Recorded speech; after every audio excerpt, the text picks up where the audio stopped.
Juma kuni biz uchun birodarlar bayram kuni. Biz uchun bayram.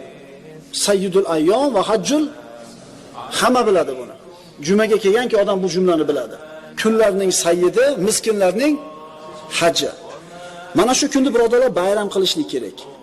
Shuning uchun uy ichlarida ham uy supurish, uy tozalash, kir yuvish shunga o'xshagan uyda katta ishlarini qilishlik durust emas. Bu kunni bir bayramdek o'tkazishlik kerak bo'ladi. Musulmon kishi ham mana shu kuni uyda o'tirishligi yaxshi bo'ladi. Oilasini huzurida, oila a'zolarining o'rtasida chiroyli amal bo'ladi. Chunki juma kuni qanaqa kun bizga? Bayram kuni, xos kun, dam olish kuni. Endi bu degani juma kuni yotish kerak ekan deb tushunmaylar. Hali bu ayollarda uy ichida hali katta hashar ishlar boshlanmagani ma'qul bo'ladi. Har qancha ko'chada qiladigan ishlar bo'lsa qilib, juma kunida oila a'zolari bilan o'tirishlik, mana shu kunda bayram ekanligini, fazilatini gapirishlik mandub ish bo'ladi.